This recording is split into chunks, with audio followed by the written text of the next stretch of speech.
Садыр Жапаров 2021-жылы Кыргызстандагы президенттик шайлоодо жеңишке жеткен. Ал ким жана ал кантип бийликке келген?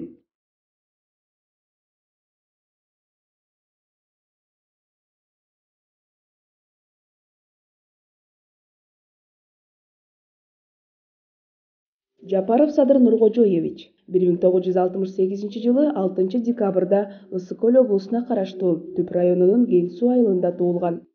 1986-жылы орто мектепти аяктап, ошол эле жылы Фрунзе шаарындагы дене тарбия жогорку окуу жайын өткөн. 1987-жылы Советтик армиянын катарына чакырылып, 1989-жылга чейин Новосибирск шаарында радиотелеграфисттер бөлүмүнүн командири болуп кызмат өтөгөн. Советтик армиянын отличниги деген наам алган. 1989 1992 жылга чейин кайрадан дене тарбия институтунда билим алуусун уланткан. Экинчи жогорку билимин Кыргыз-Россия Славян университетинде алып, аталган университеттин юридикалык факультетин ийгиликтүү аяктаган. 1991-1994 жылдары дыйкан чарбанын жетекчиси болуп эмгектенген.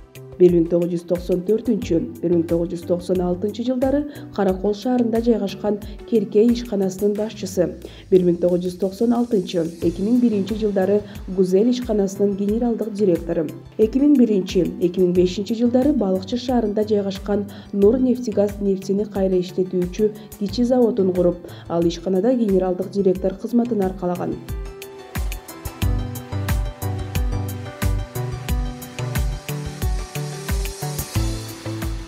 Садыр Жапаров чоң саясатка 2005 жылы Жоогазын революциясынан кийин аралашкан. 2005 жылы март айында Кыргыз Республикасынын Жогорку Кеңешинин 3-чү чакырылышынын депутаты болуп, өзү туулуп өскөн Түп районунан шайланган. 2006 жылы мамлекеттик сыйлыктарды берүү боюнча комиссиянын мүчөсү, 2007 жылы ырайым берүү комиссиясынын төрагасынын орун басары болуп иштеген, 2-класстагы мамлекеттик кеңешчиси. 2007 жылы 22 октябрда президент Курманбек Бакиевдин буйругу менен парламент тарап Садыр Жапаров депутаттык ишмердүүлүгүн токтоткон. 2008-2010 жылдары коррупцияга каршы күрөш боюнча улуттук агенттикте комиссар болуп эмгектенген. 2009 жылы мамлекет алдында сиңирген эмгеги жана Ысык-Көл облусунун социалдык экономикалык жактан өнүктүрүүгө кошкон олуттуу салымы үчүн Ысык-Көл облусунун мамлекеттик администрациясынын медали менен сыйланган. 2010 жылы Орусиялык Ооганстан ардагерлер союзунун атынан ата мекендин жана ата журттун алдындагы сиңирген эмгеги үчүн медали менен сыйланган. 2010 жылы 7 апрель революциясынан көп өтпөй Ош жана Жалал Абад шаарларындагы улуттар аралык жаңжалда Садыр Жапаров өзүнүн жакын санаалаштары менен бирдикте башаламандыкты токтотуп, тынчтыкты орнотушат. 2010 жылдын күзүндө парламенттик шайлоодо Ата журт партиясынан депутат болуп шайланып, соттук укуктук реформалар боюнча комитет төрагалыгына бекитилет. 2012 жылы депутат катары Ысык-Көлдөгү көйгөйлөрдү жана жалпы эле Кыргыз мамлекетинин кызыкчылыгы үчүн Кумтөр алтын кенендеги коррупциялык схемалардын айыбын ачуу менен катар экологиялык көйгөйлөрдү компанияны улутташтыруу демилгесин парламентте байма-бай көтөрүп чыгат. Бүгүнкү күнгө чейин 15 жылдан бери карай 260 тонна алтынды Кумтөрдөн ташып кетип, бизге 1 тонна 400 килограмм алтын калтырыптыр. Менин башымды кесип коюшуңар мүмкүн, но бирок тилимди кесе албайсыңар. Бул менин мыйзамдуу укугум. Мен эртеңки Кыргыз мамлекетинин келечегин ойлонуп атам. Эгерде менин сөзүм жакпаса, кулағыңарды жаап отургула. Чындыкка эгерде чыдабай атсаңар. Ушул кадамдар менен Садыр Жапаров коомдук ишмер катары калың элге кеңири таанылат. 2012 жылдын күз айында өткөн митинг үчүн Камчыбек Ташиев жана Садыр Жапаров Кыргыз Республикасынын Кылмыш жаза кодексинин 295 статьясы боюнча айыпталышып, иш козголгон соң 1 жыл жана 6 айга эркинен ажырайт. Бирок 2013 жылы март айында Бишкек шаардык соту тарабынан акталып, сот залынан бошотулат.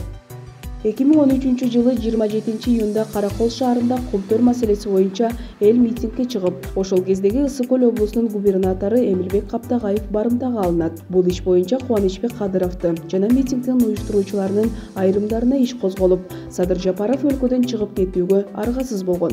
Кийинчерээк Ысык-Көл облусунун губернатору Эмилбек Каптагаев бул ишке Садыр Жапаровдун күнөөсү жок экенин билдирген. Садыр Жапаров 4 жыл бою Польша мамлекетинде жашап, 2017 жылы Кыргызстанга кайтууга даярданып жатканын интернет аркылуу билдирет.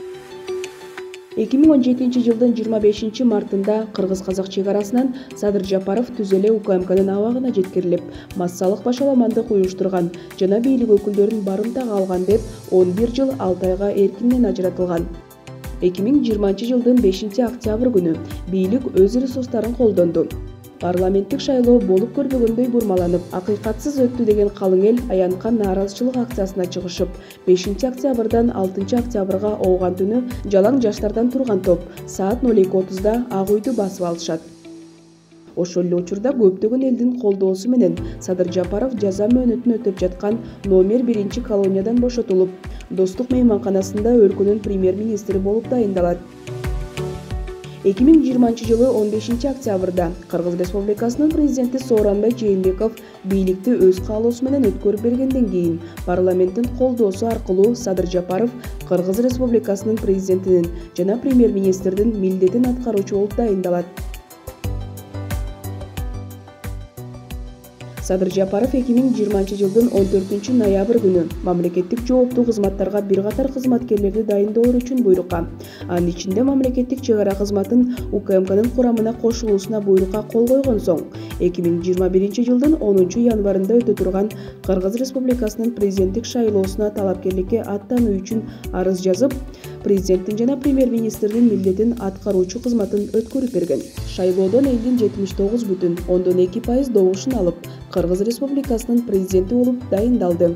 Мен Жапаров Садыр Нуркожоевич Кыргыз Республикасынын президентинин кызматына киришип жатып, Кудайдын жана элимдин алдында мамлекет башчысынын ыйгарым укуктарын адилеттүү ишке ашырууга, адамдын жана жарандардын укуктарын коргоого, Кыргыз Республикасынын конституциясын так аткарууга, элибиздин биримдигин жана мамлекетибиздин бүтүндүгүн, коопсуздугун сактоого ант беремин.